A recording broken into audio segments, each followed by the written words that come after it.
Tuhan yang disembah oleh Nabi Ibrahim, disembah oleh Yesus, disembah oleh Musa, oleh Nabi Muhammad. Kan sama kan Tuhannya? Jadi apa yang membedakan tuh? Yang membedakan adalah Islam datang terakhir tuh. Karena itu Islam menyimpulkan bahwa yang akan datang mengikuti yang terakhir tuh. Jadi finalnya di Quran, seluruh ayat itu. Tetapi simbolisasi tentang Tuhan, kita nggak bisa bilang, coba kita cek, Nabi Ibrahim bertuhan siapa tuh? Kan kita nggak bisa cek, kita mesti andaikan dia bertuhan seperti yang diterangkan oleh Quran. Yesus juga sama. Tapi orang lihat hal yang historis. Yesus itu kedudukannya Nabi atau Tuhan itu. Bagi orang Yahudi, Yesus bukan Tuhan. Bagi orang Kristen, Yesus adalah Tuhan. Tapi kemudian ketuhanan itu dipersoalkan.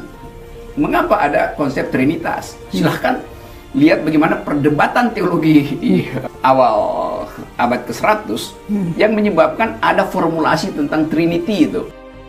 Kan itu debat teologisnya tuh. Saya baca semua itu tuh. Tapi saya tetap menganggap bahwa ya biarkan itu dikendalikan oleh akal manusia yang masih berkembang gitu. Nah, sentimen politik masuk di situ, itu yang saya mau cegah gitu.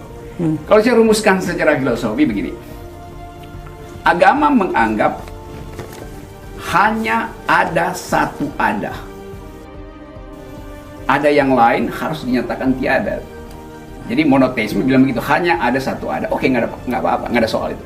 Tapi bayangin kalau kalimatnya bunyinya begini, hanya boleh ada satu ada, maka ada yang lain harus dilarang ada. Itu menimbulkan problem politik. Kalau kita bisa hanya ada satu ada, oke. Ketauhidan itu muncul dari prinsip itu. Tapi begitu bilang hanya boleh ada satu ada, itu masuk di dalam problem politik. Kenapa yang ada yang lain nggak boleh? Kalau orang ateis, dia bahkan, jadi kalau dibilang begini, orang ateis musuhi Tuhan itu. Ya bagaimana mungkin orang yang nggak punya konsep tentang Tuhan musuhi Tuhan? Kan ngaco kan? Jadi ateis itu dia nggak punya konsep tentang Tuhan. Dia nggak bilang jelek, dia nggak bilang buruk tuh. Ya dia bilang tidak ada itu. Tapi kalau disebut tidak ada, bukan dia gini nih. Kalau dia tidak ada, itu bisa jatuh pada yang disebut nihilisme. Jadi dia menganggap di dalam ketiadaan itu membuat semua orang merasa nggak perlu bertengkar. Itu ateisme yang nihilistik itu. Tapi di Indonesia terutama, ateis itu dianggap memusuhi Tuhan. Di situ salahnya tuh. Apalagi anti Tuhan. Anti Tuhan artinya dia tahu ada Tuhan kan. Tapi dia anti tuh. Tapi orang ateis nggak menganggap Tuhan itu ada. Jadi ngapain dia musuhin Tuhan? Dia nggak mungkin dia musuhin sesuatu yang dia anggap nggak ada. Lain dengan antiteis. Antiteis itu memusuhi. Kalau ateis bukan memusuhi. Bedanya itu. Antiteis ya satu politik untuk memusuhi Tuhan. Dan itu kan tidak ada hubungannya dengan agnostik, dengan ateis tadi. Agnostik, saya nggak tahu saya berbuat baik masuk surga apa nggak, saya nggak tahu tuh. Karena itu saya menganggap bahwa ya berbuat baik itu tuntutan manusia, bukan tuntutan agama tuh. Kalau tuntutan agama udah ada standarnya, ini baik, ini buruk, ini baik, ini buruk. Nah itu saya nggak tahu. Jadi misterinya di situ. Orang agnostik itu menghormati kebaikan, bahkan berbuat baik sebanyak mungkin justru karena dia nggak tahu surga ada apa enggak. Tapi atas dasar etika humanisme, maka dia berbuat baik aja kan. Karena dia mesti anggap bahwa saya belum tahu. Kalau dia bilang dia udah tahu, ya dia udah jadi orang percaya Tuhan aja kan, nggak ada problem lagi. Tapi semua orang yang agnostik selalu berupaya untuk mengerti mengapa yang belum ada itu dikejar orang tuh. Jadi dia selalu ada dalam kondisi bertanya. Kalau saya tahu sesuatu ada, saya nggak mungkin jadi agnostik tuh. Maka saya anggap itu udah final. Tetapi saya menduga bahwa orang lain menginginkan saya sudah final. Padahal orang itu kalau saya bicara, dia nggak bisa terangin ke saya apa itu final kan.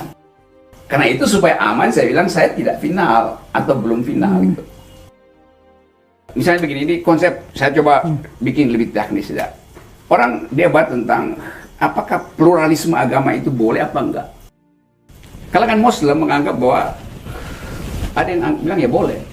Karena apa? Karena itu kehidupan bermasyarakat, pluralisme itu. Tidak ada yang final itu. Semua Tuhan benar gitu. Itu kan pandangan pluralisme. Tetapi versi lain di dalam agama Islam menganggap nggak boleh ada pluralisme. Yang boleh ada pluralitas. Kan itu intinya.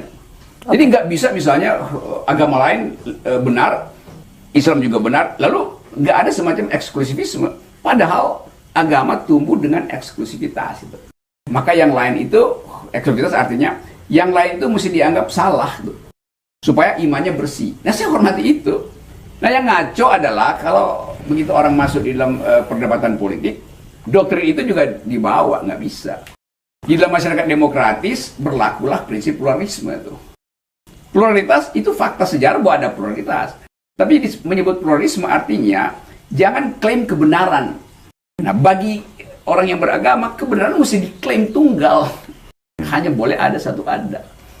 Ya, karena itu saya ingin bedakan itu. Tapi kan orang ingin dapat kelegaan, mau tahu poin saya apa gitu. Waktu saya bilang poin saya ada 3 tuh, tergantung konteksnya apa. Lalu orang bilang kok Anda nggak konsekuen? Lucu konsekuen karena saya bedakan wilayah sakral, wilayah profan, dan wilayah sosiologis.